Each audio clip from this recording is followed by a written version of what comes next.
Is it wrong to have a legitimate business development? Probably no. Is it wrong to site it at a government-approved location? Probably not. Is it in any way wrong or inappropriate to have a mixed development that is commercial and residential? Probably no. To have a mixed development concept, judging by the books, is not all that it is to that kind of situation. It's just the signal to many other processes that will ensure that no side of the coin impacts adversely on the existence of the other. Incidentally, not many are aware of their role in helping the law to work. Our attention is drawn this week to the growing concern by residents in Ikeja government reservation area. That place is fast transforming into a commercial hub. Stay tuned as we bring you pictures of how the entire episode is playing out and the efforts to halt the corresponding adverse effects. Welcome to Community Reports on Channels TV this week. I'm Olu Phillips. Ikeja in Lagos, Southwest Nigeria is officially regarded as the seat of power and also houses the state secretariat. Being the state capital, Ikeja also doubles as a local government headquarters with an estimated population of about 9 million people.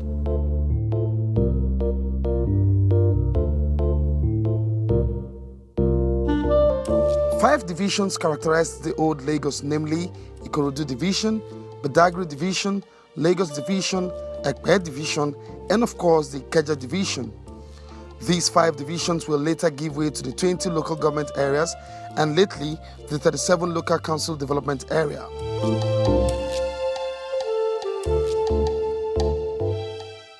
Of the 5, Ikeja remains one of the most popular areas for reasons most people may not have paid attention to. Clearly, from way back in the days, the entire layout was planned and serene. 2 airports, a military cantonment, an Air Force base, a police college, home to global brands like Dunlop, Cadbury, Coca-Cola, Guinness, top names in hotels. Ikeja doubles as both a residential and heavy commercial area. There's no confusing the various allocations. Residential area were clearly marked as well as commercial landscape. Over time, however, all that has changed.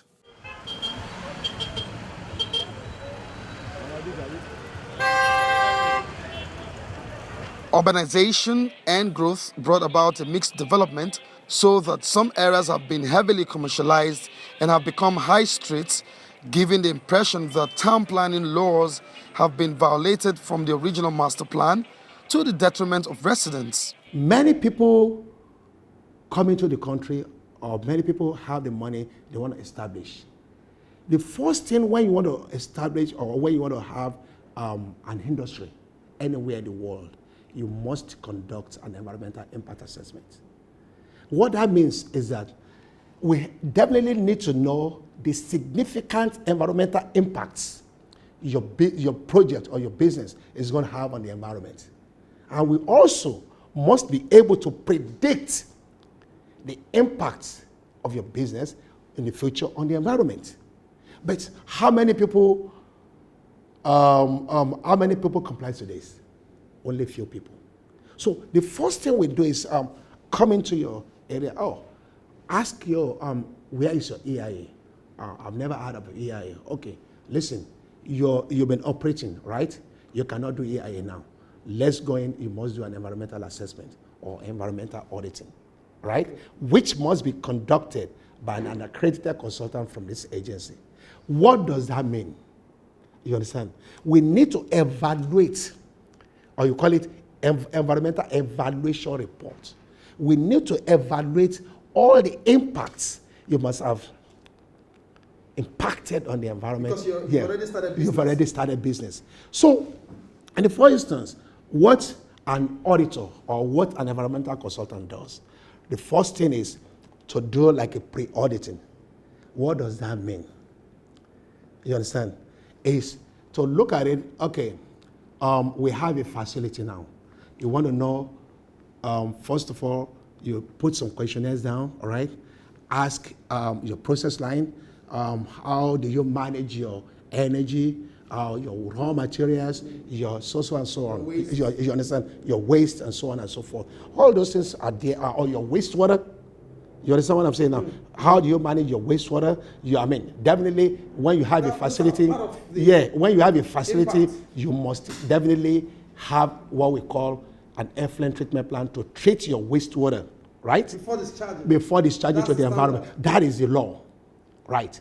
But how many of them? Since I took over from LASEPA now, over 65% of industries in Lagos State have put in place effluent treatment plants.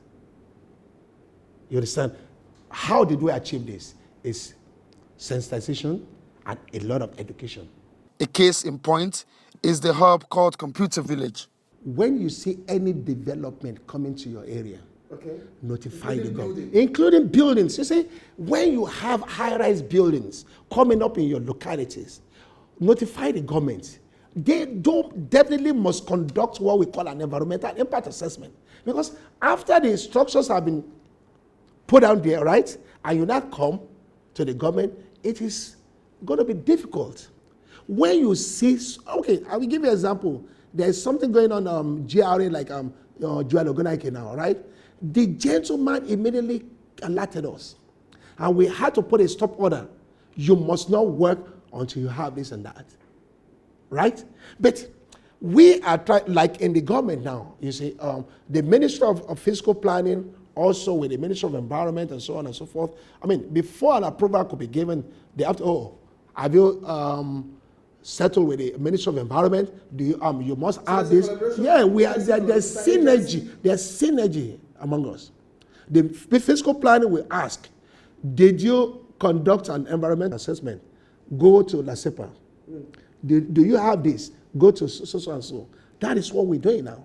And it's been on for a while. You understand? But you know what people take advantage of? It's because we cannot be everywhere.